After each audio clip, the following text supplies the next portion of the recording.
La lettre arriva sous la porte d'entrée d'Amara comme un serpent en quête d'une proie. Elle faillit marcher dessus en se dépêchant de préparer sa fille Zoé, 8 ans, pour l'école. L'enveloppe blanche immaculée ne portait pas d'adresse de retour, juste son nom écrit en lettres dures et furieuses qui semblaient jaillir du papier. À l'intérieur, les mots la frappèrent comme de l'eau glacée. « Tu as 30 jours pour quitter notre maison familiale. Cette maison appartient à la lignée Johnson, pas à un étranger qui a piégé notre fils. Par de ton plein gré, ou nous te rendrons la vie insupportable. Ceci est votre seul avertissement. » Les mains d'Amara tremblaient en lisant la lettre 3 fois, chaque mot s'imprimant plus profondément dans sa conscience. La signature au bas de la lettre appartenait à Robert Johnson, le père de son défunt mari, un homme qui n'avait jamais accepté son mariage avec son fils James.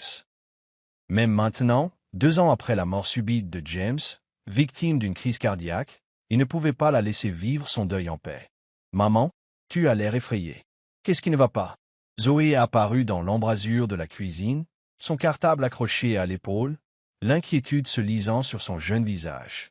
Amara plia rapidement la lettre et força un sourire. « Rien, bébé. Just a la paperasse. Es-tu prête pour l'école ?» Mais rien n'était plus faux. Tout allait mal. Cette maison n'était pas seulement la sienne. C'était son sanctuaire, l'endroit où James et elle avaient planifié leur avenir, où ils avaient ramené Zoé de l'hôpital, où chaque pièce abritait les souvenirs de leur amour. James l'avait légué à elle et à Zoé dans son testament, clairement et légalement. Elle avait les documents pour le prouver. Tandis qu'elle accompagnait Zoé jusqu'à l'arrêt de bus scolaire, les pensées d'Amara s'emballèrent. La famille Johnson avait de l'argent et des relations dans leur petite ville de Virginie.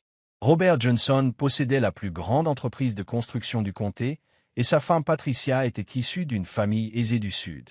Ils avaient clairement exprimé leur désapprobation du mariage de James dès le premier jour, refusant d'assister à leur mariage et reconnaissant à peine l'existence de Zoé. « Ils pensent que je vais me coucher et faire la morte, » murmura Amara tandis que le bus scolaire s'éloignait. Ils ont choisi la mauvaise femme. La maison se dressait devant elle tandis qu'elle remontait l'allée, une belle maison coloniale aux colonnes blanches et aux porches enveloppants que James avait restauré de ses propres mains. Il l'avait peinte en jaune pâle, car Amara disait que cela lui rappelait le soleil. Chaque planche de bois, chaque parterre de fleurs soigneusement entretenues, chaque balançoire sur le porche racontait l'histoire de leur amour. À l'intérieur, Amara prépara du café d'une main tremblante et s'assit à la table de la cuisine où elle et James partageaient le petit déjeuner chaque matin. Le silence était pesant, oppressant.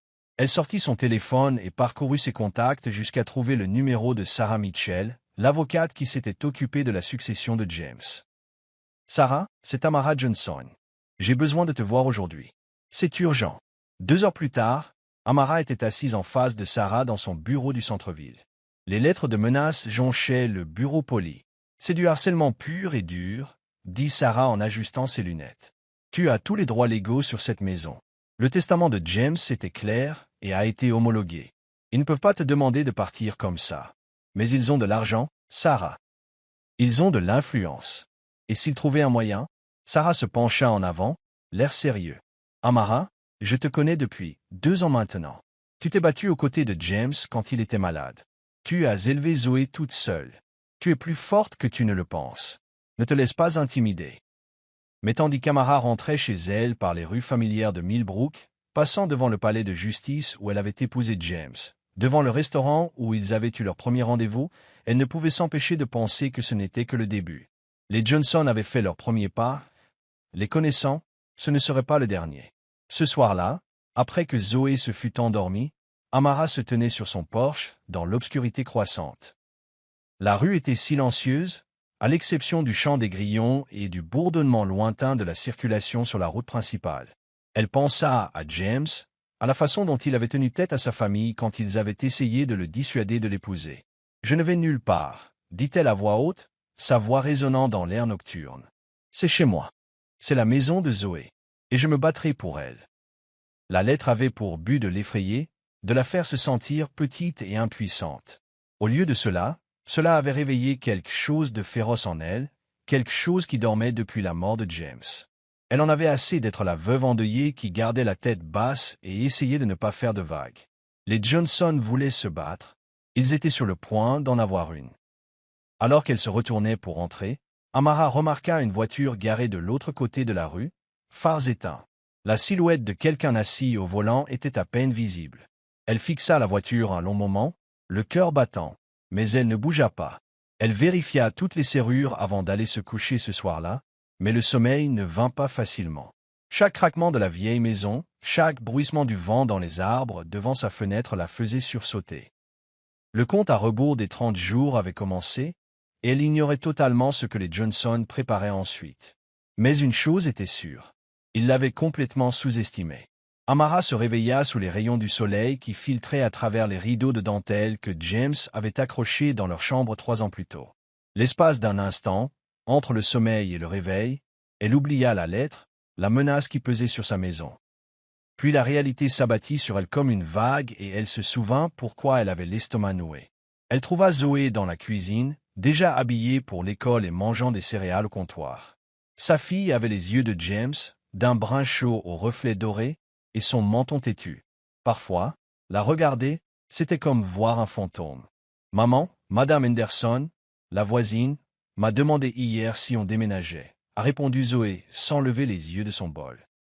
Je lui ai répondu que non, mais elle semblait inquiète. « Look her, dit Amara fit on bond. » Qu'a-t-elle dit exactement, chérie?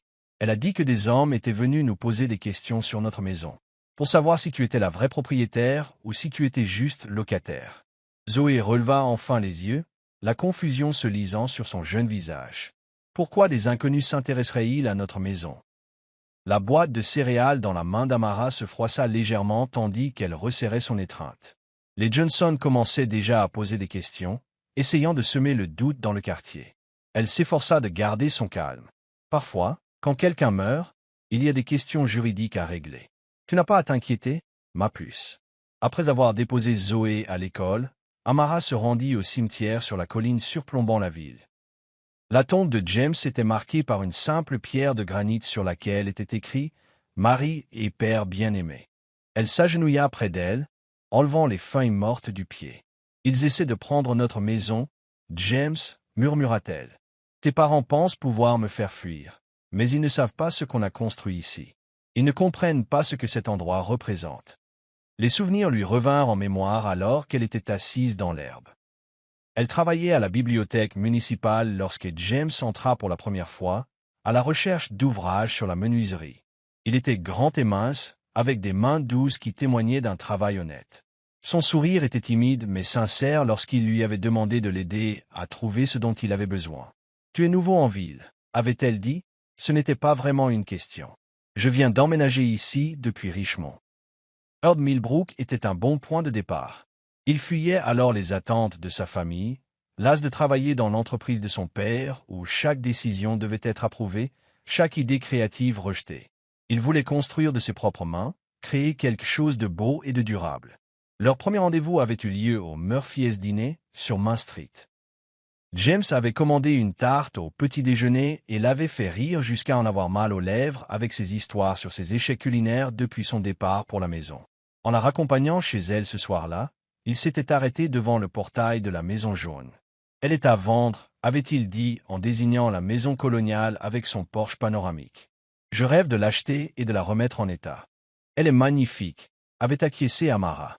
« Assez grand pour une famille. » Le regard qu'il lui avait lancé lui avait fait chaud aux joues. « Oui, » avait-il dit doucement. « Assez grand pour une famille. » Il s'était marié 8 mois plus tard lors d'une cérémonie simple au palais de justice.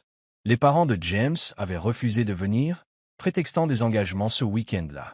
Seule la sœur de Robert Johnson, tante Hélène, avait fait le voyage depuis Richmond. Elle avait serré Amara fort dans ses bras et lui avait murmuré. « Ne les laisse pas te faire sentir comme si tu n'étais pas à la hauteur. » James avait bien choisi. La maison jaune était devenue leur projet. Chaque week-end, ils travaillaient ensemble à décoller le papier peint, à remettre en état les sols et à peindre les chambres.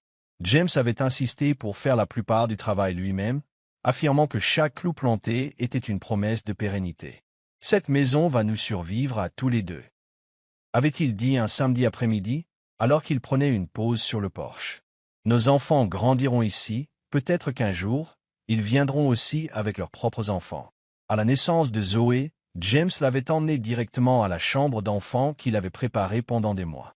Les murs étaient peints en vert tendre avec des bordures blanches, et il avait construit le berceau lui-même avec du chêne récolté dans la ferme de son oncle. Le mobile suspendu au-dessus jouait « You Are My Sunshine », la chanson qu'il chantait à ses deux filles tous les soirs. Amara était maintenant assise dans cette même chambre d'enfant, devenue la grande chambre de Zoé, tenant la lettre de menace dans ses mains. Les murs étaient couverts des œuvres de sa fille, et sa bibliothèque remplie d'histoires qu'elles avaient lues ensemble. Ce n'était pas seulement une maison, c'était l'incarnation physique de leur histoire d'amour. Son téléphone sonna, interrompant ses souvenirs.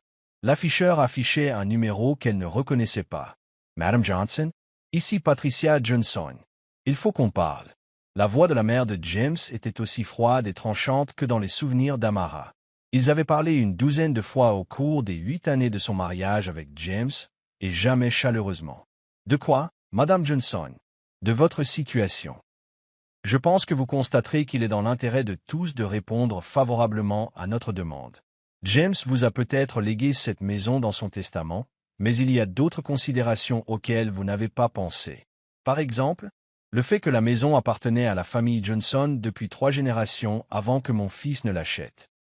Par exemple, le fait qu'une mère célibataire travaillant à temps partiel dans une bibliothèque ne puisse pas se permettre l'entretien d'une propriété de cette taille. Par exemple, Zoé serait mieux dans un environnement plus adapté. La menace implicite dans la voix de Patricia glaça le sang d'Amara. « Tu menaces de m'enlever ma fille? Je ne fais que rappeler la réalité, ma chère. 30 jours vous donnent le temps de prendre vos dispositions. Utilisez-les à bon escient. » La ligne a été coupée, laissant Amara fixer son téléphone, incrédule. Il ne s'en prenait pas seulement à la maison, il remettait en question sa capacité à être mère. Cette seule idée lui serrait l'estomac de peur et de fureur. Cet après-midi-là, elle parcourut chaque pièce de la maison, touchant les surfaces poncées par James, admirant le travail qu'il avait réalisé de ses propres mains. Dans leur chambre, elle ouvrit le placard où étaient encore accrochés quelques-uns de ses vêtements. Son odeur s'était estompée depuis longtemps, mais porter une de ses vieilles chemises en flanelle lui apportait encore du réconfort. Ce soir-là, alors qu'elle aidait Zoé à faire ses devoirs à la table de la cuisine, sa fille leva soudain les yeux. « Maman, on ne bouge vraiment pas? Pas de bébé. C'est notre maison. Personne ne peut nous forcer à partir. »« Bien, » dit Zoé en revenant à ses problèmes de maths. « Je me plais ici. On a toujours l'impression que papa est là. » Les yeux d'Amara se remplirent de larmes, et elle les essuya rapidement.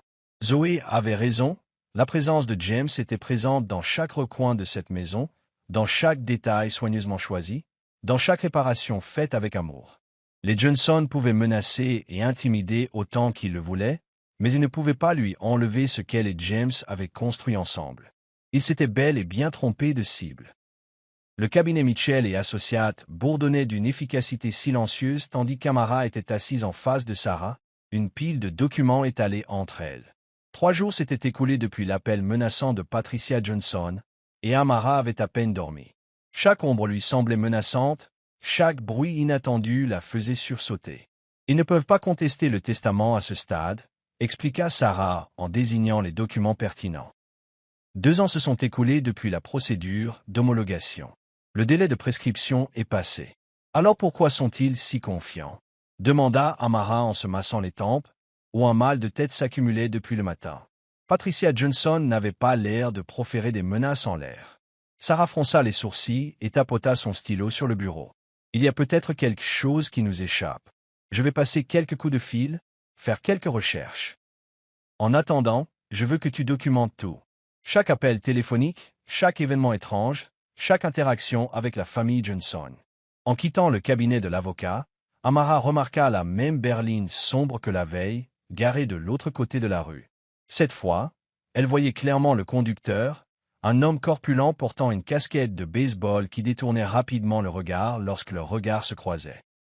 Ses mains tremblaient lorsqu'elle déverrouilla sa voiture. Le harcèlement s'intensifiait.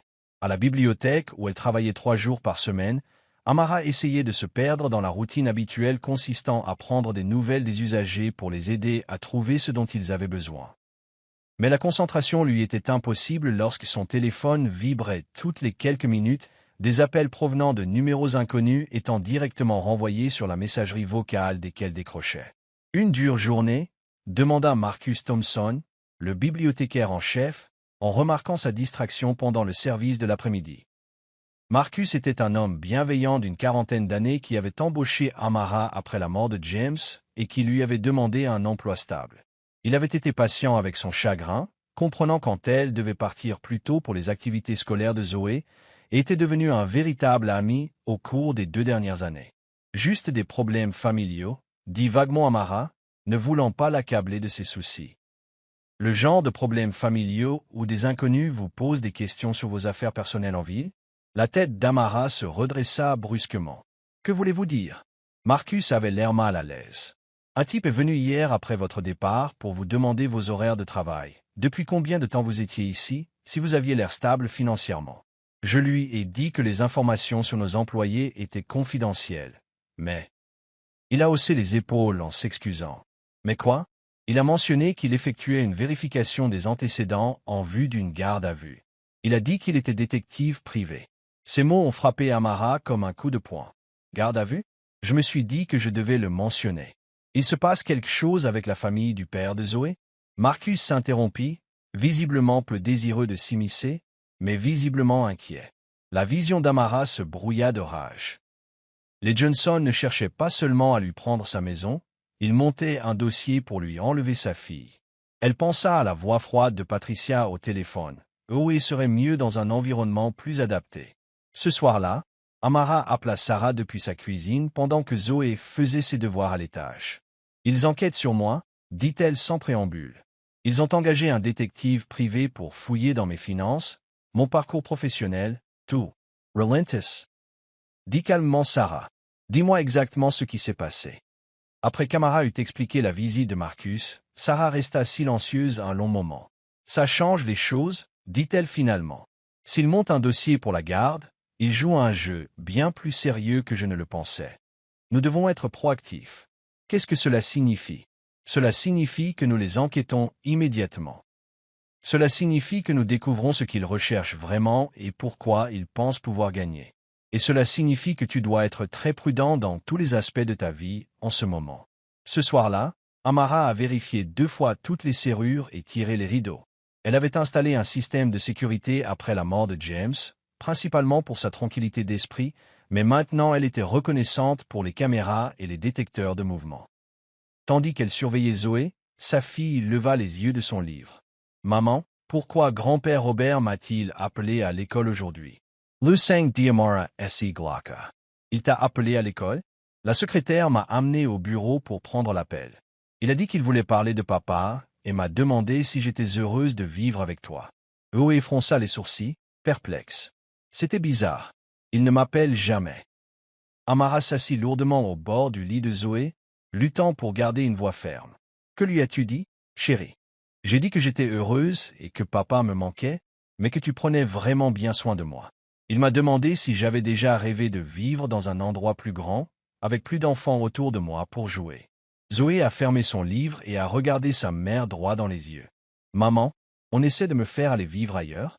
Ça ne servait à rien de mentir. » Zoé avait 8 ans, mais elle était intelligente et observatrice, comme son père. « Certaines personnes pensent savoir ce qui est le mieux pour les autres familles, » dit prudemment Amara. « Mais personne ne va nous séparer, ma belle.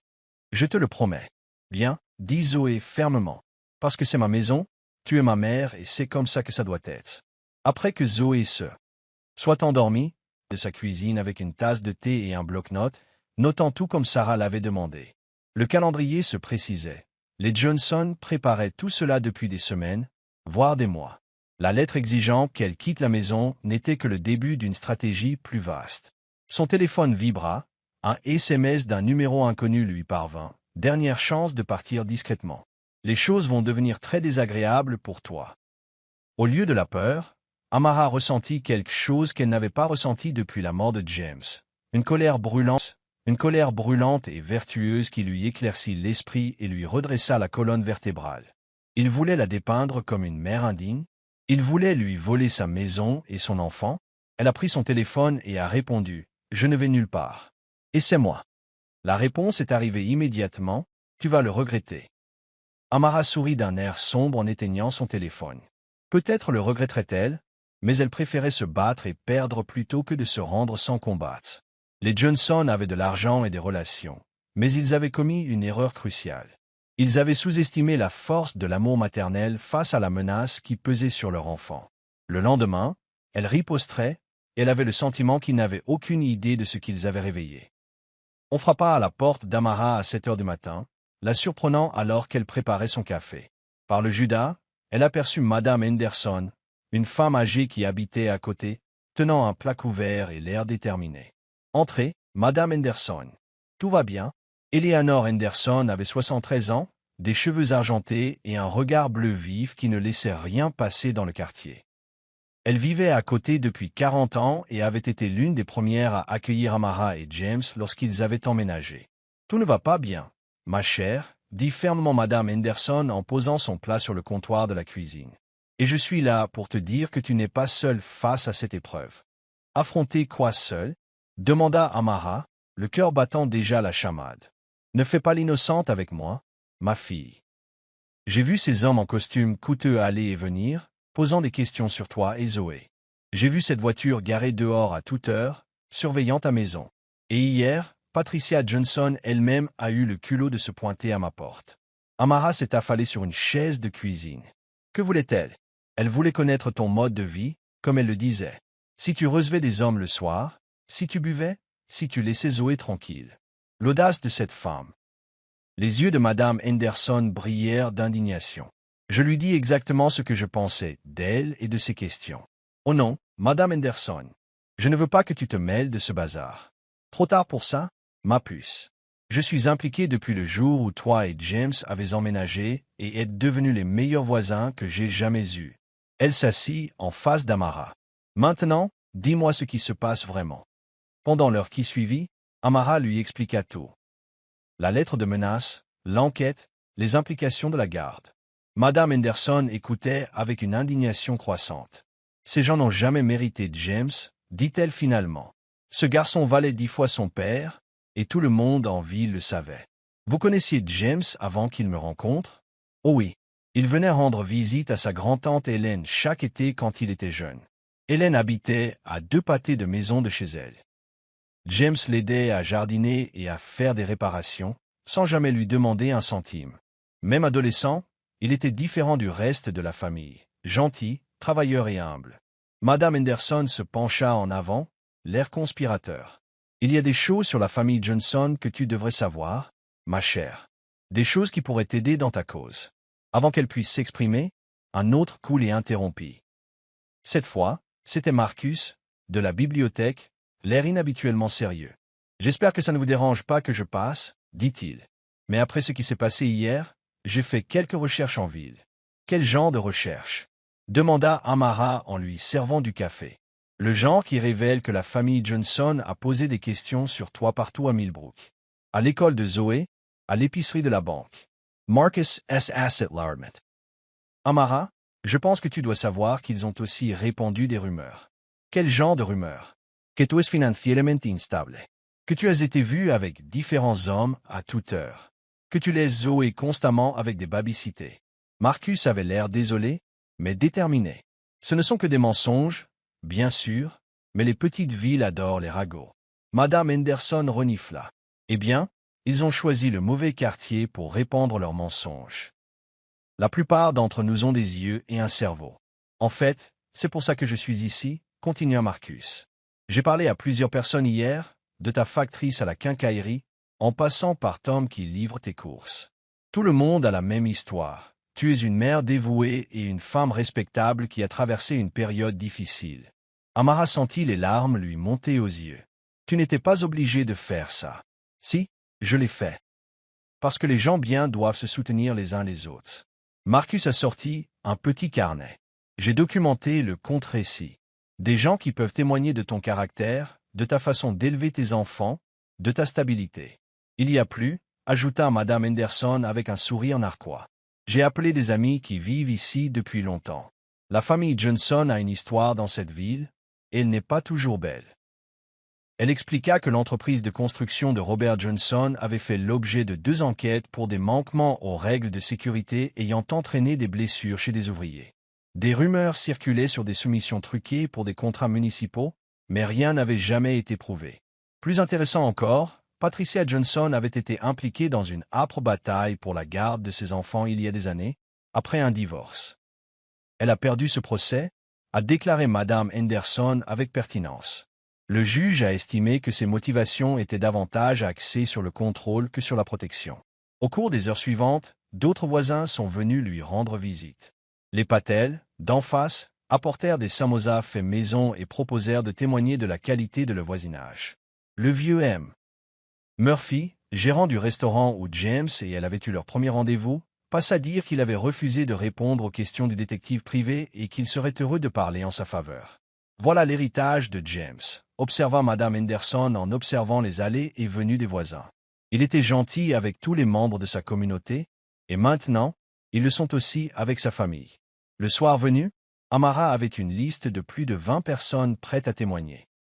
Elle avait aussi un autre sentiment, le sentiment grandissant qu'elle n'était pas seule dans ce combat. En bordant Zoé ce soir-là, sa fille lui demanda « Maman, pourquoi y avait-il autant de monde aujourd'hui ?» Parce que parfois, quand il arrive quelque chose de mal, les bonnes personnes se rassemblent pour aider, expliqua Amara. Comme quand papa est mort et que tout le monde nous apportait à manger et nous aidait à la maison. Exactement comme ça. J'ai aimé. Dit Zoé d'une voix endormie. On avait l'impression d'être une grande famille, même si nous n'étions que nous. Après que Zoé se soit endormie, Amara s'assit sur son porche, dans l'obscurité grandissante. La rue était calme, et pour la première fois depuis des jours, elle ne vit pas la voiture de surveillance. La lumière du porche de Madame Henderson était allumée et elle pouvait voir sa voisine lire dans son salon, montant la garde à sa manière. Son téléphone vibra, un SMS de Sarah. Bonne nouvelle. J'ai trouvé quelque chose d'intéressant dans les archives publiques concernant les affaires de Robert Johnson. Pouvez-vous venir demain matin? Amara sourit en répondant. J'arrive. Les Johnson avaient commis une grave erreur de stratégie. Ils pensaient qu'elle était isolée et sans amis, facile à intimider et à submerger. Au lieu de cela, ils avaient réveillé toute une communauté qui se souvenait de ce que James avait représenté pour eux et était déterminée à protéger sa veuve et sa fille. Pour la première fois depuis la réception de cette lettre de menace, Amara sentit une bouffée d'espoir lui monter à la poitrine. La bataille était loin d'être gagnée, mais elle n'était plus seule. Le cabinet de Sarah était différent cette fois, chargé d'électricité et de possibilités. Le bureau de l'avocat était couvert de documents, d'impressions d'ordinateurs et de dossiers juridiques qui n'étaient pas là lors des précédentes visites d'Amara. « Tu ne vas pas croire ce que j'ai trouvé », dit Sarah sans préambule tandis qu'Amara s'installait dans son fauteuil. La famille Johnson ne cherche pas seulement à vous intimider, elle est désespérée. Elle a étalé plusieurs papiers sur le bureau. L'entreprise de construction de Robert Johnson est en grande difficulté financière. Ils ont fait défaut sur 3 prêts importants au cours des 6 derniers mois, et la banque menace de saisir leur matériel et leurs biens. Amara se pencha en avant, étudiant les documents. Quel rapport avec ma maison? Tout, potentiellement. J'ai demandé à un collègue de se renseigner sur l'historique de votre maison. Cette maison appartient à la famille Johnson depuis des générations. Mais voici le point intéressant. James l'a achetée sur la succession de son grand-père, et non de ses parents. Sarah sortit un épais dossier. Le grand-père de James, William Johnson, avait expressément légué la maison à James, contournant complètement Robert. Apparemment, les pratiques commerciales de Robert étaient conflictuelles entre le père et le fils. Alors James était légalement propriétaire de la maison? Complètement. Mais c'est là que ça se complique. L'expression de Sarah devint sombre. J'ai trouvé des preuves que Robert Johnson a déclaré à des prêteurs potentiels qu'il avait réclamé la maison comme garantie pour des prêts commerciaux. Amara en a eu un pincement au cœur. Il a utilisé ma maison comme garantie pour des prêts? Apparemment, oui. S'il parvient à prouver qu'il est légitimement propriétaire de la propriété, il pourra l'utiliser pour régler ses dettes. Mais s'il n'y parvient pas, Sarah marqua une pause significative. Il risque la faillite et d'éventuelles poursuites pénales pour pratique de prêts frauduleuses. Les pièces du puzzle se mettaient en place avec une clarté esséurante. Les menaces, l'enquête, la bataille pour la garde des enfants, ce n'était pas une question d'honneur familial ou de souci pour Zoé. C'était une question d'argent et de désespoir. Il y a plus, continua Sarah. J'ai contacté une source au service de protection de l'enfance. Quelqu'un a déposé une plainte concernant votre comportement parental il y a 3 jours, affirmant que vous laissiez régulièrement Zoé sans surveillance et que vous aviez des problèmes financiers qui vous rendaient inapte à vous occuper d'elle. Laissez-moi deviner qui a déposé la plainte. Le rapport mentionne un citoyen anonyme et inquiet, mais le moment est bien choisi. Sarah avait la mâchoire serrée de colère. Ils intensifient leur pression sur tous les fronts simultanément.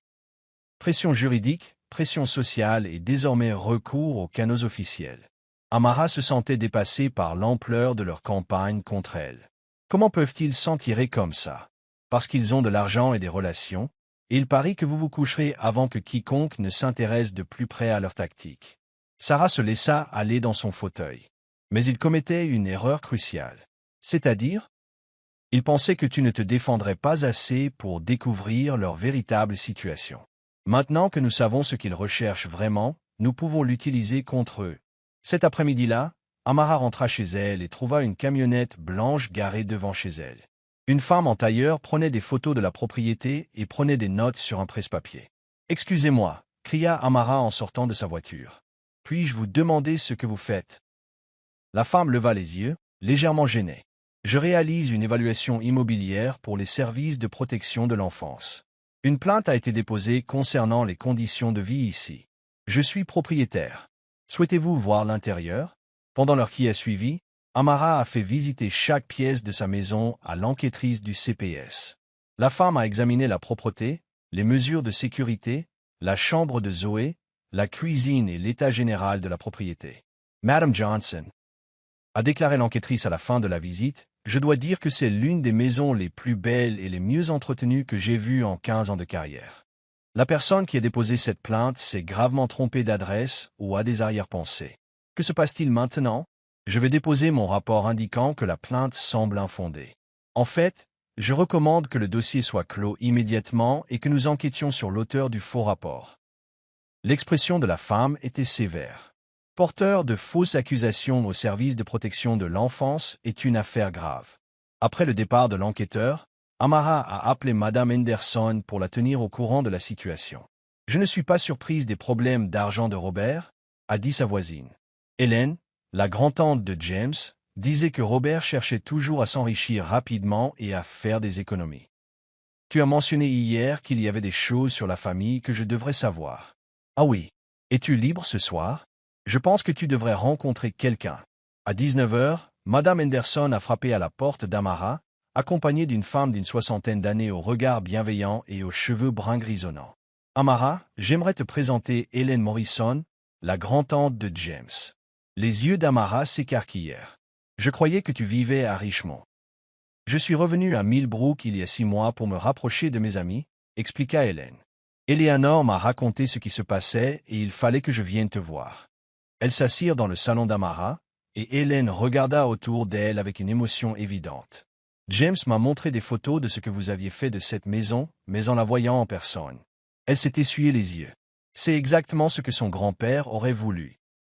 Madame Henderson a mentionné que le grand-père de James lui avait laissé la maison spécialement. « William était mon père », a expliqué Hélène. Lui et Robert ne s'entendaient jamais. Papa pensait que Robert était trop préoccupé par l'argent et le statut social, pas assez par sa famille et sa personnalité. Quand James a commencé à me rendre visite, petit garçon, papa a vu quelque chose de différent en lui. Hélène a ouvert son sac à main et en a sorti une enveloppe. Papa m'a laissé quelques objets à sa mort, dont cette lettre. Il y parlait spécifiquement de la maison et de l'héritage de James. Amara a ouvert l'enveloppe, les mains tremblantes. À l'intérieur se trouvait une lettre manuscrite datée de quelques mois seulement avant la mort de William Johnson. « À qui de droit, je lègue ma maison du 412 rue Maple à mon petit-fils James Johnson, car lui seul parmi mes descendants comprend qu'une maison est plus qu'un simple bien immobilier. C'est un lieu où se construisent les familles, où l'amour grandit et où se créent les souvenirs. James a à cœur de faire de cette maison ce qu'elle était censée être. En aucun cas, cette propriété ne devrait revenir à mon fils Robert, qui ne voit que des dollars là où d'autres voient du patrimoine. Cette maison devrait être un sanctuaire pour James et sa famille pour les générations à venir. Pourquoi James ne m'a-t-il jamais montré ça? Murmura Amara. Il ignorait probablement son existence, dit Hélène. Papa me l'a laissé en lieu sûr, au cas où quelqu'un contesterait les droits de James sur la maison. Cela va-t-il aider dans l'affaire judiciaire? Ça ne fera certainement pas de mal, dit Hélène avec un sourire qui rappela fortement James à Amara. Mais surtout, je veux que tu saches que tu as le soutien de ta famille. Tous les Johnson ne sont pas comme Robert et Patricia. Ce soir-là, après le départ d'Hélène et de Madame Henderson, Amara s'assit dans le vieux fauteuil de James, lisant la lettre de son grand-père en boucle. Les paroles du vieil homme lui parurent comme une bénédiction d'outre-tombe, une confirmation qu'elle et James avaient créé exactement ce qu'il avait imaginé. La sonnerie de son téléphone interrompit ses pensées. L'afficheur affichait le numéro de Robert Johnson. « Que voulez-vous » répondit-elle sans plaisanterie. « J'ai entendu dire que vous étiez occupé aujourd'hui. » La voix de Robert était froide et colérique. Rencontre avec des avocats, discussion avec des enquêteurs qui sèment le trouble. Je protège ma famille et mon foyer. Tu sais ce que tu dois comprendre en tant que père. Ne me fais pas la leçon sur la famille, ma fille. Cette maison appartient à la lignée Johnson et je ne laisserai pas un étranger y aller. Arrête-toi, interrompit Amara, se surprenant elle-même par la dureté de sa voix. Je suis au courant de tes problèmes financiers, Robert. Je suis au courant des demandes de prêts frauduleuses. Je sais exactement pourquoi tu veux cette maison, et ça n'a rien à voir avec l'honneur de la famille. Le silence à l'autre bout du fil dura plusieurs secondes. Tu ne sais pas à quoi tu fais face, dit finalement Robert d'une voix à peine contrôlée. J'ai des ressources que tu ne peux pas imaginer. Je peux te rendre la vie très difficile. Tu as déjà essayé, mais ça n'a pas marché. Amara se leva et se dirigea vers la fenêtre d'où elle pouvait voir la lumière du Porsche de Madame Henderson toujours allumée. En fait, tout ce que vous avez fait, c'est montrer à toute cette communauté quel genre de personne vous êtes vraiment. Ce n'est pas fini. Non, ce n'est pas vrai. Mais tu t'es trompé de cible, Robert. Je ne suis pas la veuve éplorée et terrifiée que tu pensais. Je suis la femme de James et j'ai appris de lui à me battre pour l'essentiel. Elle a raccroché avant qu'il puisse répondre, le cœur battant, mais sa détermination plus forte que jamais. Dehors, la rue était calme et paisible. Sa rue, son quartier, sa maison. Les Johnson avaient dévoilé leur jeu, et elle savait désormais précisément contre quoi elle se battait. Plus important encore, elle savait qu'elle avait les armes pour gagner. La réunion familiale d'urgence était prévue pour samedi après-midi dans l'imposante demeure en briques de Robert et Patricia Johnson, dans le quartier huppé de la ville. Amara n'avait accepté de venir qu'après que Sarah eut insisté sur le fait qu'elle avait besoin d'entendre leur offre en personne, ne serait-ce que pour comprendre l'ampleur de leur désespoir. « Je n'aime pas ça », dit Marcus en déposant Amara à la porte. Elle lui avait demandé de la conduire, ne voulant pas paraître vulnérable en arrivant seule. Ces gens ont déjà montré qu'ils étaient capables de jouer les sales tours. C'est exactement pour ça que je dois les affronter, répondit Amara en lissant sa plus belle robe noire, celle qu'elle avait portée aux funérailles de James. Je veux qu'ils voient que je ne suis pas intimidée. Sarah attendait déjà près de sa voiture quand Tamara arriva. L'avocate avait l'air professionnelle et audacieux. Marine, serviette à la main. Souviens-toi, dit doucement Sarah tandis qu'elle remontait l'allée sinueuse, nous sommes là pour écouter, pas pour négocier. Quoi qu'il propose, nous n'acceptons ni ne rejetons rien aujourd'hui. Le manoir Johnson était exactement ce qu'Amara avait imaginé. Sol en marbre, lustre en cristal, peinture à l'huile d'ancêtre au visage sévère. L'atmosphère y était froide et stérile, rien à voir avec la chaleur de la maison à laquelle elle était habituée. Une femme de chambre en uniforme les conduisit dans une salle à manger formelle où Robert et Patricia Johnson attendaient avec un homme qu'Amara ne reconnaissait pas. « Merci d'être venu, dit Patricia avec une politesse feinte, leur faisant signe de s'asseoir. C'était une femme mince aux cheveux argentés relevés en un chignon serré et aux yeux bleus froids qui semblaient ne jamais cligner. « Je crois que vous connaissez mon mari Robert. Voici notre avocat, Maître Crawford. » Robert Johnson était un homme corpulent d'une soixantaine d'années, aux cheveux grisonnants et aux mains qui trahissaient davantage un travail de bureau qu'un travail honnête. Il ressemblait à une version plus âgée et plus dure de James, mais sans la chaleur qui avait rendu son fils si spécial. « Allons droit au but, » dit Robert sans préambule. « Nous avons une proposition à vous faire. » Il glissa un dossier sur la table polie. « Nous sommes prêts à vous offrir 200 000 $ en espèces pour la maison, plus 50 000 $ supplémentaires pour le désagrément. » Pendant cette transition, Amara ne toucha pas au dossier. « La maison vaut au moins 400 000 $. Peut-être pour quelqu'un qui a les moyens de l'entretenir correctement, dit Patricia avec un léger sourire. Mais nous vous offrons la possibilité de prendre un nouveau départ dans un endroit plus adapté à votre situation. Et quelles seraient ces circonstances? Robert se pencha en avant avec agressivité.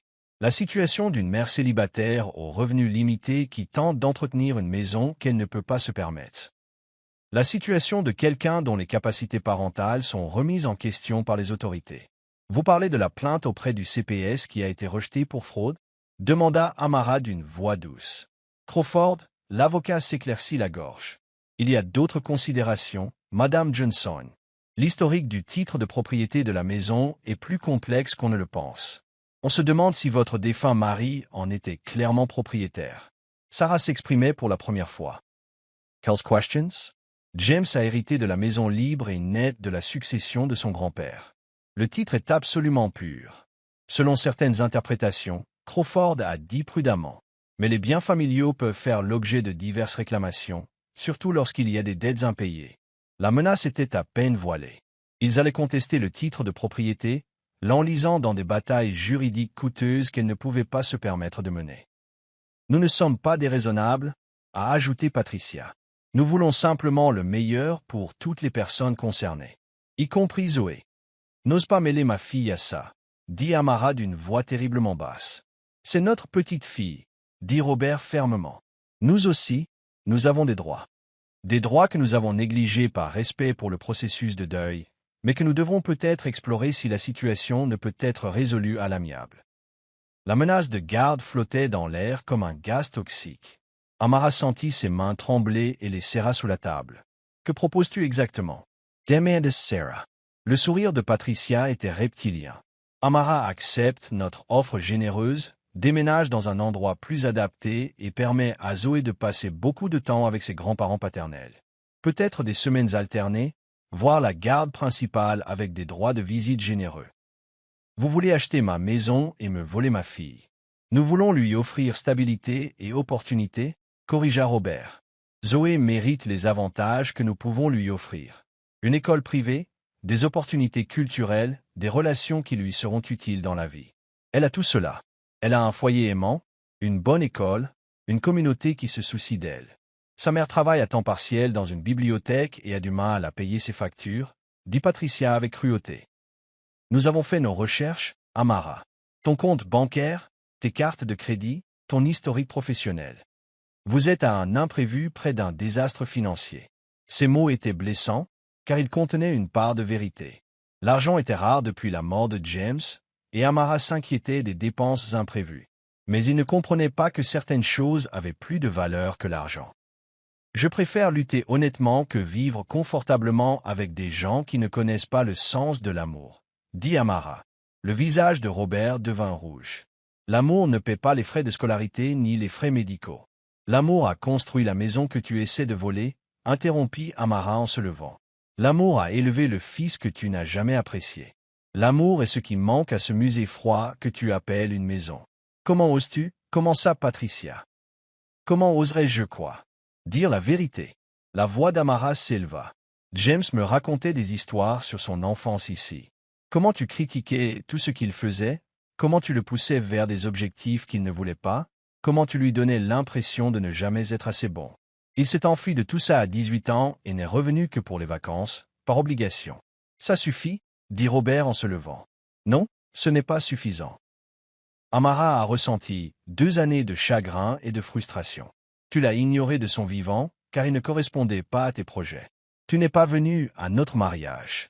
Tu as à peine reconnu l'existence de Zoé. Et maintenant qu'il est parti, tu veux prendre tout ce qu'il aimait et le déformer en quelque chose de laid et de mercenaire. James était perplexe, dit Patricia d'un ton vicieux. Tu l'as piégé avec la grossesse et le mariage avant qu'il puisse reprendre ses esprits et réaliser quelle erreur. Reed. La voix retentit depuis la porte, ferme et familière. Tout le monde se retourna pour voir Marcus Thompson debout dans l'entrée de la salle à manger, son visage habituellement doux et dur de colère. « Je suis désolé de vous interrompre, dit-il, mais la femme de chambre m'a laissé entrer quand j'ai dit que c'était urgent. Amara, vous devez partir immédiatement. » Que signifie tout cela? Demanda Robert. Marcus l'ignora et s'adressa directement à Amara. Madame Henderson m'appela. Il y a eu un incendie chez toi il y a 20 minutes. Le monde d'Amara a basculé. Comment Zoé? Zoé va bien. Elle est chez son amie Emma pour la soirée pyjama, tu te souviens? Mais tu dois rentrer immédiatement. Alors qu'ils se précipitaient vers la porte, Robert les appela. Ça ne change rien à notre offre, Amara. Réfléchis bien à ce qui est le mieux pour ta fille. Amara se retourna, les yeux brillants. Je sais exactement ce qui est le mieux pour ma fille. Et ce ne sera jamais toi. Le chemin du retour fut un tourbillon de sirènes, de fumée et de terreur. Mais en tournant sur Maple Street, Amara vit sa maison toujours debout, les camions de pompiers s'éloignant, les voisins rassemblés sur le trottoir, l'air soulagé. Un incendie dans la cuisine, expliqua Madame Henderson en se précipitant. L'incendie a débuté dans le coffret électrique, mais les pompiers l'ont rapidement maîtrisé. Les dégâts sont principalement dus à la fumée. Amara traversa sa maison, hébétée, contemplant les murs noircis de la cuisine, sentant l'odeur âcre de la fumée qui mettrait des semaines à se dissiper. Mais la structure était solide et la plupart de ses biens étaient récupérables. Le plus drôle avec les incendies électriques, mentionna l'un des pompiers avec désinvolture. Celle-ci a commencé d'une manière assez inhabituelle. On aurait dit que quelqu'un avait trafiqué le câblage. Sarah et Marcus ont échangé des regards significatifs avec Amara. Le message était clair, la situation des Johnson s'aggravait dangereusement. Mais alors qu'Amara se tenait dans sa maison endommagée mais toujours debout, entourée de voisins qui lui offraient aide et soutien, elle ressentit quelque chose d'inattendu, du soulagement. La confrontation était terminée. Les lignes étaient tracées. Les gants étaient retirés. Le vrai combat pouvait désormais commencer. 3 jours après l'incendie, l'odeur de fumée persistait. Amara séjournait chez Madame Henderson pendant que les entrepreneurs évaluaient les dégâts et commençaient les réparations. Mais elle rentrait chaque jour pour trier ses affaires et rencontrer les experts en sinistres. Les dégâts électriques étaient indéniablement suspects, lui dit l'inspecteur des incendies alors qu'il se trouvait dans la cuisine noircie.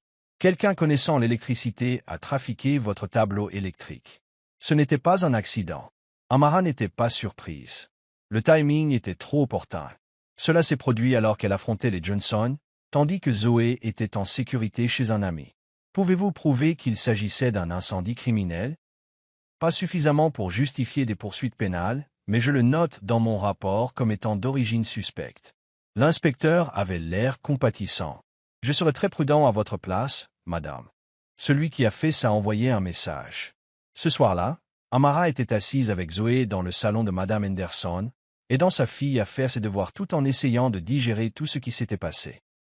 Maman, la mère d'Emma m'a demandé si je pouvais venir rester avec elle jusqu'à ce que notre maison soit réparée, dit Zoé sans lever les yeux de ses problèmes de maths. Tu veux? Non. Je veux rester près de chez moi, même si on ne peut pas encore y dormir. Zoé leva enfin les yeux. Ceux qui essaient de prendre notre maison sont-ils les mêmes qui l'ont endommagée? Amara avait essayé de protéger Zoé du pire, mais sa fille était trop intelligente pour être complètement dupée. Je ne sais pas vraiment, ma puce, mais certaines personnes font des bêtises quand elles n'obtiennent pas ce qu'elles veulent. Comme les tyrans à l'école. Exactement comme les tyrans à l'école. Et tu me dis toujours que les tyrans ne gagnent que si tu les laisses te faire peur. Amara sourit malgré tout. C'est vrai. Alors on ne va pas se laisser effrayer, n'est-ce pas? Non. Mais en privé, Amara était plus effrayée que jamais. Le feu avait franchi la ligne du harcèlement au danger réel. Et si Zoé avait été à la maison, et si le feu s'était propagé plus vite, son téléphone sonna, interrompant ses sombres pensées. Le numéro de Sarah apparut à l'écran. « J'ai des nouvelles », dit l'avocat sans préambule. « Bonnes nouvelles, et potentiellement excellentes. Je suis preneur de toutes vos bonnes nouvelles. Le détective privé que les Johnson ont engagé pour enquêter sur votre passé, il s'avère qu'il n'a pas de licence en Virginie. Tout ce qu'il a rassemblé est irrecevable dans toute procédure judiciaire, et il pourrait être poursuivi pénalement pour usurpation d'identité d'un enquêteur agréé. Quelle bonne nouvelle? Quelle bonne nouvelle? La bonne nouvelle, c'est que j'ai fouillé de plus près la situation financière de Robert Johnson et je pense avoir trouvé quelque chose qui pourrait mettre fin à ce cauchemar.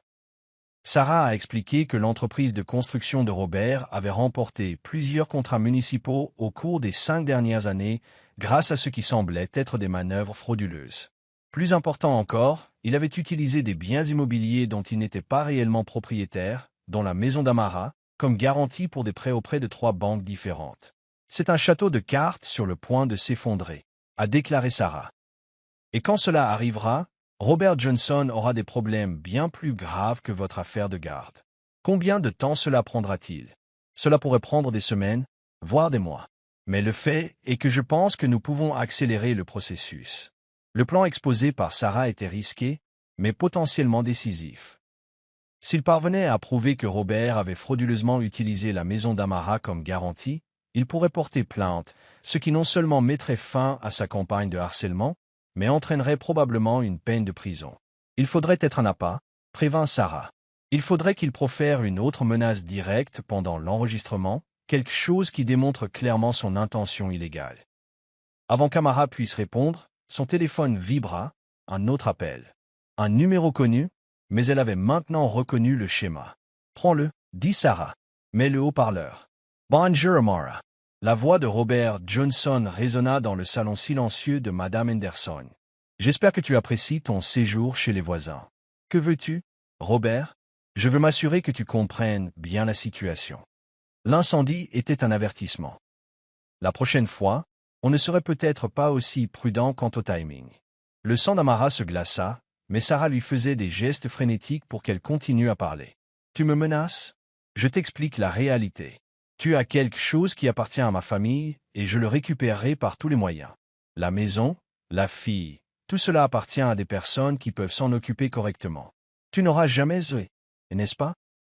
Une mère célibataire vivant dans une maison détruite par un incendie, en difficulté financière, clairement incapable de lui offrir un environnement sûr. » La voix de Robert était assurée, cruelle.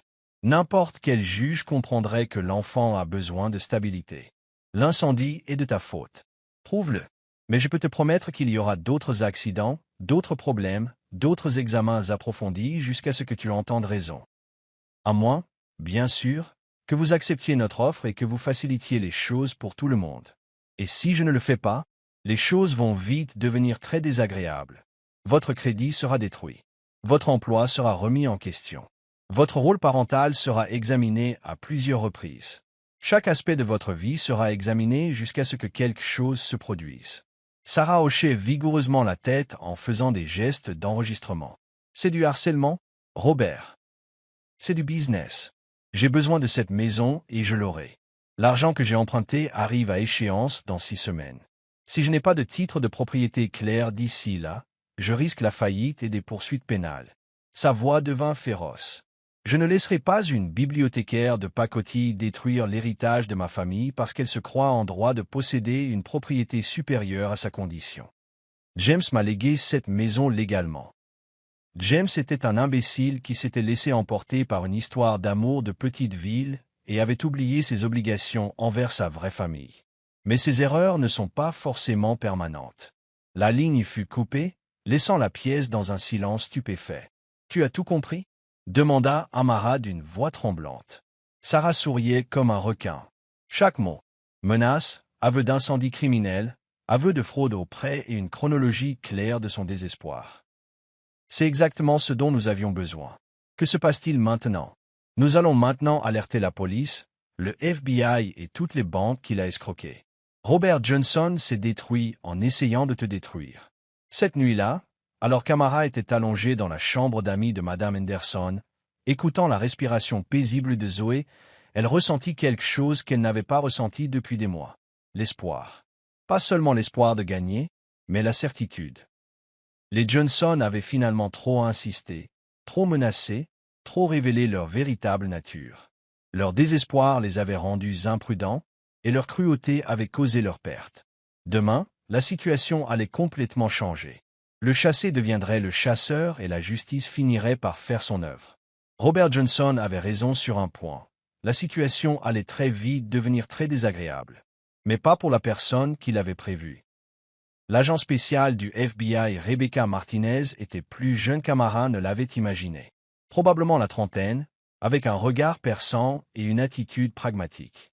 Elle était assise en face d'Amara et de Sarah dans la salle de conférence du département de police de Millbrook, écoutant l'appel téléphonique enregistré pour la 3e fois. C'est une preuve substantielle de fraude criminelle, d'extorsion et de complot, a déclaré l'agent Martinez en éteignant l'enregistreur. M. Johnson a avoué plusieurs crimes fédéraux au cours de cette conversation. Que se passe-t-il ensuite? Demanda Amara. Nous montons un dossier. La fraude financière impliquant plusieurs banques dépasse les frontières des États, ce qui la rend de compétence fédérale. Nous devrons coordonner l'enquête sur l'incendie criminel avec les autorités locales et les éventuelles poursuites judiciaires. L'inspecteur Ray Collins, de la police de Millbrook, se pencha en avant. Nous surveillons les pratiques commerciales de Robert Johnson depuis des mois. Plusieurs entrepreneurs ont déposé plainte pour trucage d'offres, mais nous n'avons jamais eu suffisamment de preuves pour aller de l'avant. Eh bien, maintenant, nous en avons, a déclaré l'agent Martinez. Madame Johnson, je tiens à ce que vous compreniez qu'une fois cette enquête lancée, il n'y aura plus de retour en arrière possible. Les Johnson sauront que tu as coopéré avec les forces de l'ordre. Ils ont déjà essayé d'incendier ma maison et de voler ma fille. Je n'ai plus peur de les mettre en colère. Au cours de la semaine suivante, la vie paisible d'Amara devint le centre d'une enquête fédérale majeure. Les agents du FBI interrogèrent des voisins, examinèrent des relevés bancaires et remontèrent le réseau complexe de prêts frauduleux que Robert Johnson avait créé. L'ampleur de ces crimes était stupéfiante. Il a utilisé au moins 6 propriétés différentes comme garantie, dont il n'est pas réellement propriétaire, a expliqué l'agent Martinez lors d'un briefing. Votre maison, la ferme de son père décédé, la maison de vacances de sa sœur à Virginia Beach. Le montant total des prêts frauduleux dépasse les 2 millions de dollars. Comment a-t-il pu croire qu'il s'en sortirait? Le désespoir rend les gens stupides. Son entreprise de construction perd de l'argent depuis 2 ans. Au lieu de déclarer faillite honnêtement, il a continué à mettre les bouchées doubles, utilisant de fausses garanties pour obtenir davantage de prêts afin de rembourser ses précédents. Sarah Sifledousement. Un comportement typique d'une arnaque à la Ponzi. Exactement. Et tout s'écroule environ 4 semaines plus tard, lorsque le prêt le plus important arrive à échéance. L'enquête révèle des détails encore plus troublants. Patricia Johnson répandait systématiquement des rumeurs sur Amara dans la communauté, contactait les responsables de l'école pour s'inquiéter du bien-être de Zoé et tentait même de soudoyer le greffier du tribunal aux affaires familiales afin d'accélérer une audience pour la garde de l'enfant. Elle aussi est accusée, a informé l'inspecteur Collins à Amara. Mise en danger d'enfant par fausses déclarations, corruption, complot en vue de commettre une fraude. Toute la famille est condamnée. Mais les Johnson ne se rendirent pas sans combattre. Alors que elle, à nouvelle de l'enquête fédérale réseau de commérage de Millbrook, leur campagne contre Amara s'intensifia. Les pneus de la voiture d'Amara furent crevés alors qu'elle était à l'épicerie. Sa boîte aux lettres a été vandalisée à la bombe de peinture, voleur. Des tracts anonymes ont circulé en ville, affirmant qu'elle faisait l'objet d'une enquête pour maltraitance d'enfants et fraude. Ils sont désespérés, a constaté Marcus en aidant Amara à nettoyer la peinture de sa boîte aux lettres. C'est le comportement de ceux qui savent qu'ils sont acculés. Je veux juste que ça s'arrête, dit Amara d'un ton las. Le stress commençait à peser sur eux. Elle avait perdu du poids, dormait mal et devait constamment rassurer Zoé en lui disant que tout irait bien. Ce sera bientôt, dit Madame Henderson en arrivant avec un seau d'eau savonneuse. Toute la ville parle de ce qui se passe réellement. Le comportement de la famille Johnson révolte les gens. Elle avait raison. L'opinion publique a radicalement changé dès que les détails de l'enquête fédérale ont été révélés. Les mêmes membres de la communauté, initialement influencés par les rumeurs concernant Patricia, se ralliaient désormais à Amara avec une ferveur accrue. Tom Murphy, du restaurant, a créé un fonds pour l'aider à réparer les dégâts causés par l'incendie. L'association des parents d'élèves de l'école primaire a adopté une résolution de soutien à sa famille. Même des gens qui n'avaient jamais parlé à Amara l'arrêtaient dans la rue pour exprimer leur indignation face à la façon dont elle avait été traitée. C'est ce que James a toujours aimé à Millbrook, observa Madame Henderson. Quand il faut agir, les gens bien défendent ce qui est juste. La révélation est survenue un jeudi matin, lorsque l'agent Martinez a appelé, la voix pleine d'excitation. On l'a eu. Robert Johnson a été arrêté 1 heure plus tôt alors qu'il tentait d'embarquer sur un vol pour les îles Caïmans avec 2 valises remplies d'argent liquide et de faux papiers d'identité. Il courait, comme un lapin effrayé. Patricia était avec lui. Ils sont tous les deux en détention fédérale, et le château de cartes s'effondre complètement. Sarah a sauté de joie lorsqu'Amara l'a appelé pour lui annoncer la nouvelle. C'est fini, Amara. Ils ne peuvent plus te toucher, ni toi ni Zoé. En fait, compte tenu des preuves dont nous disposons, je pense que nous pouvons les poursuivre en justice pour tout ce qu'ils vous ont fait subir. Ce soir-là, Amara se tenait dans sa cuisine, endommagée par l'incendie, qui était enfin restaurée pour retrouver sa beauté d'antan. Les entrepreneurs avaient fait un excellent travail. À certains égards, la pièce était plus belle qu'avant. Parfois, elle se disait qu'il fallait brûler l'ancien pour faire place à quelque chose de nouveau et de plus fort. Oé s'approcha d'elle et glissa sa petite main dans celle d'Amara. Les méchants sont partis, maintenant, maman? Oui, ma puce. Ils sont partis. Tant mieux. Notre maison me manquait. Nous serons de retour dans nos lits demain soir. Y aura-t-il d'autres individus effrayants qui essaieront de nous voler notre maison? Amara s'agenouilla au niveau de Zoé, plongeant son regard dans ses yeux bruns sérieux qui ressemblaient tant à ceux de James. Il y aura peut-être toujours des gens dans le monde qui essaieront de prendre ce qui ne leur appartient pas, ou qui penseront savoir mieux que les autres comment vivre. Mais ce que nous avons appris à travers tout cela, c'est que nous ne sommes pas seuls. Nous avons des amis, des voisins et des personnes qui se soucient de nous. Et surtout, nous sommes là les uns pour les autres. Et papa veille sur nous. Oui, c'est vrai. Ce soir-là, alors qu'Amara bordait Zoé dans leur propre maison pour la première fois depuis 2 semaines, sa fille lui posa une autre question. « Maman, crois-tu que papa serait fier de la façon dont nous avons géré ces gens effrayants ?» Amara pensa à James, à sa force douce et à sa conviction qu'il fallait faire ce qui était juste, même dans les moments difficiles. « Je pense qu'il serait très fier de nous deux. » En éteignant les lumières et en se dirigeant vers sa chambre, Amara ressentit un sentiment de paix qu'elle n'avait pas ressenti depuis la mort de James. La bataille était terminée, la justice avait prévalu et sa famille était en sécurité. Mais plus encore, elle avait découvert en elle une force qu'elle ignorait. Elle avait affronté les harceleurs, protégé son enfant et défendu ce qui était juste. James serait vraiment fier. Le plus dur était passé. Il était temps de commencer à construire l'avenir. Les marches du palais de justice étaient bondées de journalistes et de curieux lorsqu'Amara les gravissait 6 semaines plus tard, flanquée de Sarah et de l'agent Martinez. Le procès fédéral de Robert et Patricia Johnson avait attiré l'attention de toute la Virginie, en partie à cause de l'ampleur de leurs délits financiers, mais surtout parce que leur victime était devenue une sorte de héros local. « Comment vous sentez-vous avant l'audience d'aujourd'hui, Madame Johnson ?» a lancé un journaliste. « Je me sens prête pour la justice », répondit simplement Amara. Dans la salle d'audience, les Johnson étaient assis à la table des accusés, pâles et diminués. Les costumes coûteux de Robert ne pouvaient cacher sa perte de poids en prison, et l'apparence soigné de Patricia avait craqué sous le stress du mois précédent. Le procureur fédéral David Chin s'est adressé au juge, exposant une affaire qui avait pris une ampleur qui avait même dépassé les attentes initiales du FBI. « Votre honneur, les accusés ont orchestré un stratagème complexe de fraude, d'extorsion et de harcèlement qui a terrorisé une veuve en deuil et sa jeune fille, tout en escroquant plusieurs institutions financières de plus de 3 millions de dollars.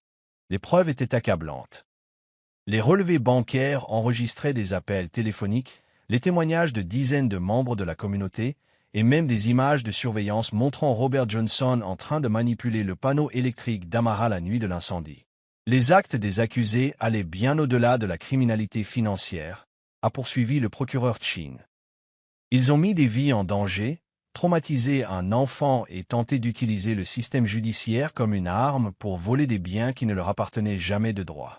Au moment des déclarations des victimes, Amara s'est levée à la tribune et a regardé Robert et Patricia Johnson droit dans les yeux. « Il y a 2 ans, j'ai perdu mon mari, la personne la plus importante au monde.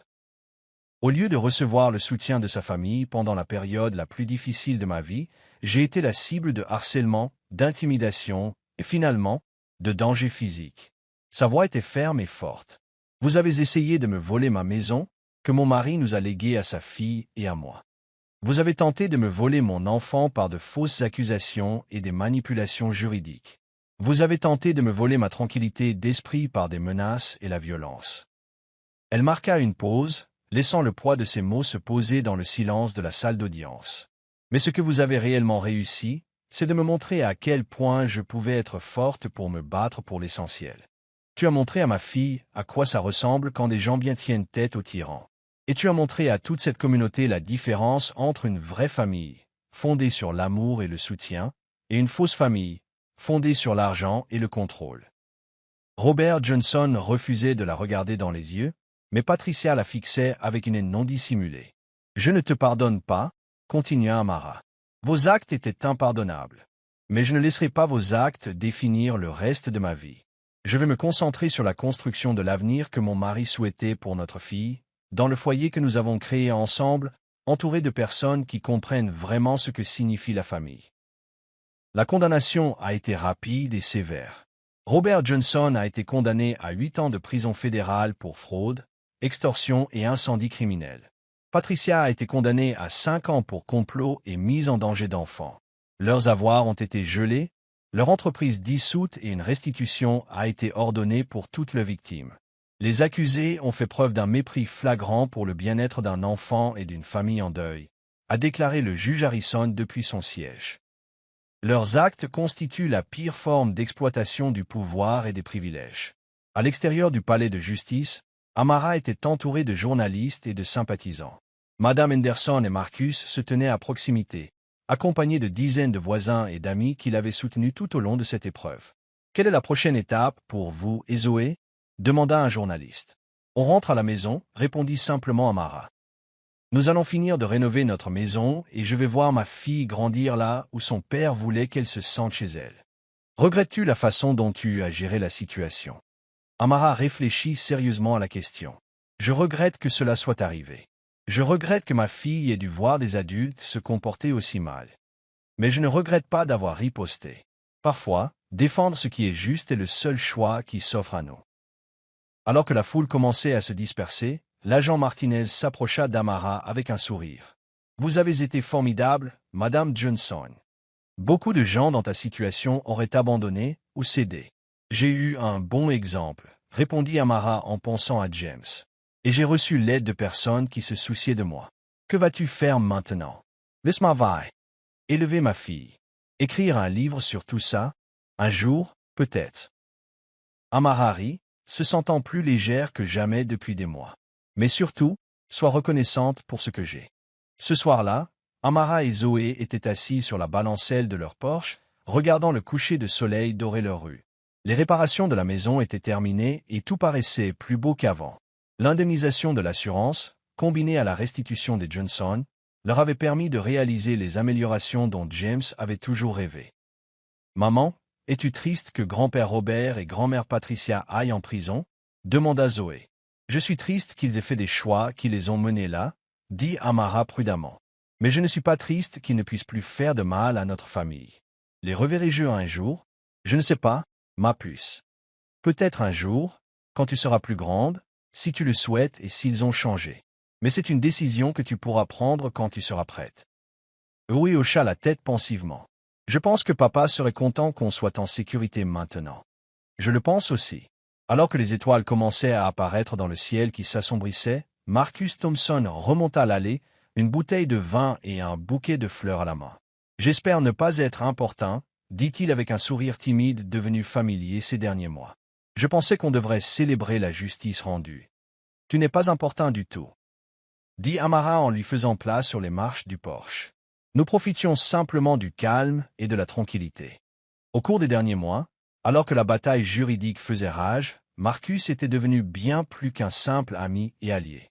Il avait été présent à chaque audience, à chaque moment difficile, à chaque petite victoire. Il avait aidé Zoé à faire ses devoirs quand Amara était trop stressée pour se concentrer, apporter des courses quand elle était trop occupée avec ses avocats pour faire ses courses, et simplement écouter lorsqu'elle avait besoin d'exprimer ses peurs et ses frustrations. Quelque part en chemin, sans qu'aucun d'eux ne l'ait prévu, quelque chose de plus profond avait commencé à naître. « Marcus nous a aidés à gagner » annonça Zoé. « Il a été comme un super-héros. »« Je ne sais pas ce qu'est un super-héros, » rit Marcus. « Mais je suis contente d'avoir pu aider. »« Tu as fait plus qu'aider, » dit doucement Amara. « Tu nous as soutenus quand la situation a pris une tournure effrayante. Tout le monde n'aurait pas fait ça. » Leurs regards se croisèrent et se soutinrent un instant, emplis de possibilités inexprimées et d'un doux espoir. « Eh bien, » dit Marcus, « certaines choses valent la peine d'être défendues. » Tandis qu'ils étaient assis ensemble, regardant la nuit s'installer sur leur rue paisible, Amara ressentit quelque chose qu'elle n'avait pas ressenti depuis la mort de James, la possibilité du bonheur. Non pas le bonheur désespéré et tenace de quelqu'un qui a peur de perdre ce qu'il a, mais le bonheur tranquille et confiant de quelqu'un qui sait qu'il peut affronter la suite. La bataille était terminée. Justice avait été rendue. Et pour la première fois depuis 2 ans, l'avenir semblait plein de promesses plutôt que de craintes. 1 an plus tard, Amara se tenait dans sa cuisine, préparant des crêpes un samedi matin, en fredonnant doucement. La pièce était baignée d'une lumière dorée qui entrait par les nouvelles fenêtres, et l'air sentait le café et le sirop d'érable plutôt que la fumée et la peur. Difficile de croire que c'était le même espace qui avait été noirci et endommagé par le désespoir des Johnson. Mais amen. Marcus est là, appela Zoé depuis le salon, et Amara entendit la porte d'entrée s'ouvrir, suivie de voix familières se saluant. Marcus était devenu un élément incontournable de leur vie au cours de l'année écoulée, s'installant lentement et prudemment dans leur routine. Il n'y avait eu ni précipitation, ni pression, juste un approfondissement progressif de leur amitié vers quelque chose de plus significatif. Il comprenait que le cœur d'Amara avait besoin de temps pour guérir et que Zoé avait besoin de se sentir en sécurité dans toute nouvelle relation susceptible d'affecter leur petite famille. « Bonjour, mes belles dames », dit Marcus en entrant dans la cuisine, un journal et un bouquet de marguerites de son jardin à la main. « J'apporte les dernières nouvelles concernant nos anciens voisins infâmes. » Amara accepta les fleurs avec un sourire. De nouveaux développements dans l'affaire Johnson? L'appel de Robert fut rejeté. Il purgera l'intégralité de sa peine et l'ordonnance de restitution sera maintenue. Marcus se servit du café dans la cafetière qu'Amara avait toujours prête pour ses visites du samedi. Justice a été rendue. Je suis contente que ce soit enfin terminé, dit Amara en retournant des crêpes avec une aisance innée. Même si, honnêtement, je n'y pense presque plus. C'était vrai. La peur et la colère qui avaient tant absorbé son énergie, 2 ans plus tôt, s'étaient évanouies dans un lointain souvenir. Les Johnson étaient devenus un avertissement plutôt qu'une menace active, un rappel de ce qui arrive quand la cupidité et la cruauté prennent le dessus. « Maman, on peut raconter la surprise à Marcus maintenant ?» demanda Zoé, bondissant d'excitation à peine contenue. « Quelle surprise !» Marcus les regarda tous les deux avec curiosité. Amara sentit ses joues s'échauffer. « Ce n'est pas si grave. J'ai juste une nouvelle hier que je voulais partager. » Elle tendit à Marcus une lettre du journal local. Il la lut rapidement, les sourcils levés de surprise et de plaisir. « Ils veulent t'embaucher comme journaliste spécialisé dans la communauté. » Amara, c'est formidable. Ce n'est qu'à temps partiel, et il s'agit principalement d'histoires humaines et d'événements locaux. Mais... Elle haussa les épaules, essayant de minimiser son enthousiasme. C'est de l'écriture. De la vraie écriture, pas seulement consulter des livres à la bibliothèque. Tu plaisantes?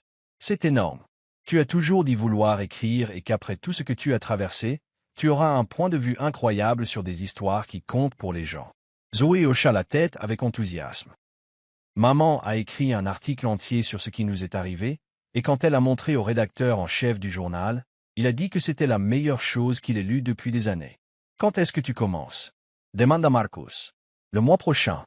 Sarah m'a aidé à négocier le contrat, et les horaires convenaient parfaitement à l'emploi du temps scolaire de Zoé et à mon travail à la bibliothèque. Amara ressentit une pointe d'excitation nerveuse. Je n'aurais jamais cru avoir le courage de tenter une chose pareille. Tu as plus de courage que quiconque, dit Marcus avec sérieux. Tu as affronté des criminels fédéraux pour protéger ta famille. Je pense que tu peux gérer le journalisme dans une petite ville. Au petit déjeuner, ils ont parlé des changements de l'année écoulée. Zoé s'était épanouie à l'école, sa confiance avait été retrouvée et sa curiosité naturelle stimulée par ses professeurs qui l'avaient vue traverser la tempête avec une résilience remarquable. Elle s'est inscrite au journal de l'école et a annoncé son intention de devenir journaliste spécialisée dans la justice, inspirée par le combat de sa mère pour la justice. La maison elle-même était plus belle que jamais. L'argent de l'assurance et les indemnités de restitution avaient permis à Amara de réaliser les rénovations dont James avait toujours rêvé. Des salles de bain rénovées, une terrasse plus grande et un magnifique jardin où Zoé pouvait jouer en toute sécurité. Plus important encore, la maison était à nouveau paisible, emplie de rire et d'espoir plutôt que de peur et d'incertitude. Madame Henderson était devenue comme une grand-mère pour Zoé, et leur quartier s'était encore rapproché grâce à cette expérience commune de lutte contre les harceleurs. Le projet de jardin communautaire, né en soutien à Amara, était devenu un lieu permanent qui réunissait les familles chaque week-end. Moi aussi, j'ai des nouvelles, dit Marcus, l'air légèrement nerveux, en posant sa tasse de café. On m'a proposé le poste de bibliothécaire en chef à Richmond. Amara sent its son, Kerr Bonder. Richmond était à 3 heures de route. C'est formidable, Marcus. C'est ce que tu as toujours voulu. C'est vrai, acquiesça-t-il. Un meilleur salaire, plus de responsabilités, la possibilité de mettre en œuvre des programmes dont je rêvais. Il marqua une pause, la regardant droit dans les yeux. Mais j'ai refusé. Quoi? Pourquoi? Parce que tout ce que je veux est ici, à Millbrook. Sa voix était calme, mais assurée. Ma vie est ici. Toi et Zoé êtes ici. Cette communauté qui m'a accueilli et m'a donné un but est là. Zoé regarda les adultes, sentant l'importance du moment, même si elle ne le comprenait pas pleinement. Marcus, dit doucement Amara, tu ne peux pas nous abandonner nos opportunités de carrière. Tout ira bien. Je ne renonce à rien, interrompit-il doucement. Je choisis l'essentiel. Le poste à Richmond aurait été prestigieux, mais il ne m'aurait pas rendu heureux. Cette vie que nous construisons ensemble, ça me rend heureuse. Amara sentit les larmes lui monter aux yeux. Pendant si longtemps, après la mort de James, elle avait cru que toute chance d'aimer était perdue, qu'elle passerait le reste de sa vie en mère célibataire, entièrement consacrée à l'éducation de Zoé. Elle n'aurait jamais imaginé que quelqu'un comme Marcus pourrait entrer dans leur vie, patient, bienveillant, compréhensif face à son chagrin et l'aidant à découvrir qu'elle pouvait aimer à nouveau. D'ailleurs, continua Marcus avec un sourire, j'ai une contre-proposition à te faire. Il fouilla dans la poche de sa veste et en sortit une petite boîte en velours qui coupa à elle. Is so fleefly, Dieu, murmura-t-elle. Maman, Marcus va te demander en mariage, demanda Zoé avec enthousiasme. En fait, dit Marcus en se tournant vers Zoé d'un air sérieux, je voulais vous demander quelque chose d'important à toutes les deux.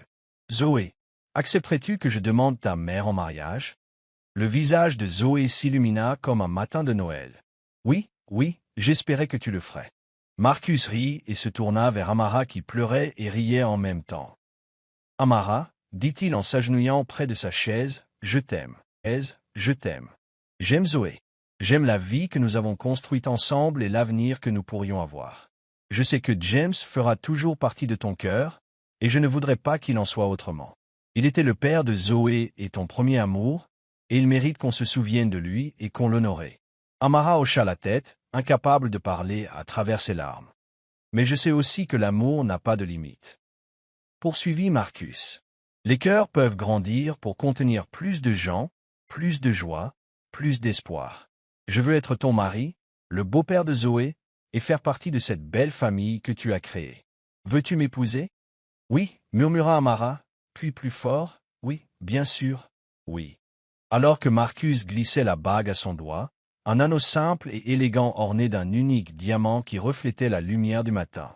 Zoé se leva d'un bond et les prit dans ses bras. Nous allons devenir une vraie famille, annonça-t-elle. Nous sommes déjà une vraie famille, dit Amara en serrant ses deux personnes préférées contre elle. On officialise ça. Plus tard dans la soirée, après que Marcus soit rentré et que Zoé se soit endormie, Amara était assise sur sa balancelle, contemplant la bague à son doigt. La rue était calme et paisible, éclairée par la douce lumière des lampadaires et la douce lueur des fenêtres des voisins. Elle pensait à James comme elle le faisait souvent dans ces moments de calme. Le chagrin n'avait pas disparu, elle ne pensait pas qu'il le serait un jour, mais il s'était transformé d'une douleur vive et quotidienne en quelque chose de plus doux. Une douce tristesse mêlée de gratitude pour le temps passé ensemble et la fille qu'ils avaient créée. « J'espère que ça te va », dit-elle doucement à l'air nocturne, s'adressant à la mémoire de James. Marcus est un homme bien. Il aime Zoé comme si elle était la sienne, et il comprend que tu seras toujours son père. Il n'essaie pas de te remplacer, il essaie juste de nous aimer. Une brise chaude bruissait dans les arbres. Au loin, elle entendit le son des carillons éoliens provenant du porche de Madame Henderson. C'était comme une bénédiction, comme une confirmation universelle qu'elle avait fait le bon choix. Le mariage eut lieu 3 mois plus tard dans le jardin de la Maison Jaune, entouré de tous ceux qui les avaient soutenus dans les moments les plus difficiles. Madame Henderson pleurait de joie en voyant Zoé servir de demoiselle d'honneur, vêtue d'une robe bleu pâle et portant un bouquet de marguerites. Sarah a célébré la cérémonie, ayant été ordonnée en ligne spécialement pour l'occasion. quand James et moi avons emménagé dans cette maison. A raconté Amara lors de ses vœux, il m'a dit qu'elle était assez grande pour une famille. Je pensais qu'il parlait de nous trois. Mais ce que j'ai appris, c'est que la famille ne se résume pas à des liens de sang ou à des certificats de mariage. C'est une histoire de personnes qui choisissent de vous aimer, de vous soutenir et de vous soutenir dans les moments difficiles. Elle regarda la foule rassemblée, les voisins qui l'avaient entourée, les amis qui n'avaient jamais faibli, les membres de la communauté qui lui avaient montré la vraie force. Cette maison a connu le chagrin et la joie, la peur et le courage, les fins et les nouveaux commencements. Aujourd'hui, nous assistons au début de notre prochain chapitre, construit sur les fondations de tout ce qui a précédé. Les vœux de Marcus étaient simples et sincères. Je promets de vous aimer et de vous honorer tous les deux, de construire une vie qui laisse place aux souvenirs tout en créant de nouveaux, et de prouver chaque jour que je suis digne de la confiance que vous m'avez accordée. Alors qu'ils échangeaient leurs alliances et s'embrassaient pour sceller leur union, la foule a éclaté en acclamations et en applaudissements. Zoé lança des pétales de fleurs en l'air, Madame Henderson s'essuya les yeux avec un mouchoir en dentelle, et quelque part dans la célébration, Amara sentit la présence de James comme une main chaleureuse sur son épaule. Ni possessive ni jalouse, mais aimante et approbatrice. Ce soir-là, alors que les derniers invités partaient et que tous les trois nettoyaient les restes de leur mariage, Zoé posa la question qui l'avait hantée toute la journée. « Maman, maintenant que Marcus et toi êtes mariés, dois-je l'appeler papa ?» Amara et Marcus échangèrent un regard.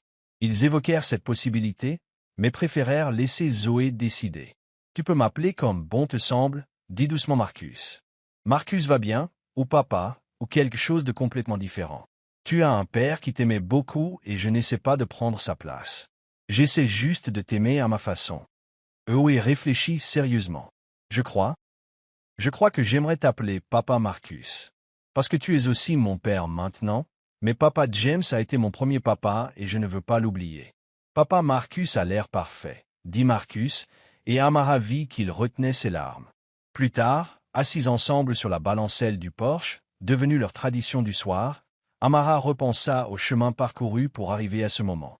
Il y a 2 ans, elle était une veuve endeuillée, confrontée au combat de sa vie. Aujourd'hui, elle était redevenue épouse, mère, et une femme qui avait découvert une force qu'elle ignorait. Des regrets? Demanda Marcus en suivant son regard à travers leur rue paisible. Aucune, dit Amara fermement. Ni pour combattre les Johnson, ni pour rester dans cette maison, ni pour retenter l'expérience de l'amour. Tout cela nous a menés ici. Même les moments effrayants, surtout les moments effrayants. Ils m'ont appris de quoi j'étais capable pour protéger ce qui compte le plus.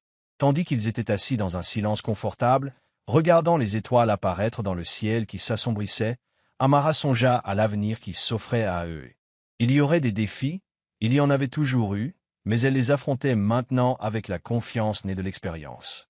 Elle avait résisté aux tyrans et avait gagné. Elle avait protégé sa fille et préservé son foyer. Elle avait honoré son premier amour tout en ouvrant son cœur à un nouvel amour. La maison jaune se dressait solide et belle autour d'eux, emplie des rires et de l'amour que James avait toujours imaginé. Ses rêves pour leur famille s'étaient réalisés, mais pas comme il l'avait imaginé. Parfois, les meilleures fins étaient en réalité de nouveaux départs déguisés. Zoé apparut dans l'embrasure de la porte, en pyjama, se frottant les yeux ensommeillés. « Je peux m'asseoir avec toi 1 minute ?» « Toujours, » dit Amara en faisant de la place sur la balançoire. Elles s'assirent toutes les trois dans l'obscurité grandissante, en sécurité, heureuses et entourées d'amour.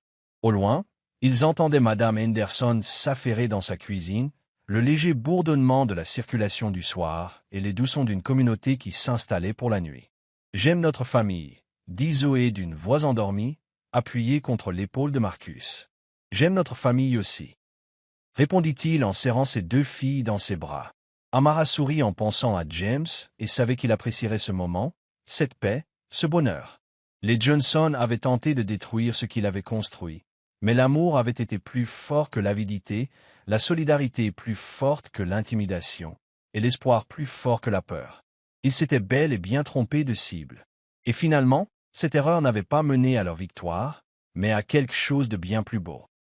Un nouveau chapitre d'une histoire d'amour qui refusait de s'achever, même lorsqu'elle semblait impossible à poursuivre.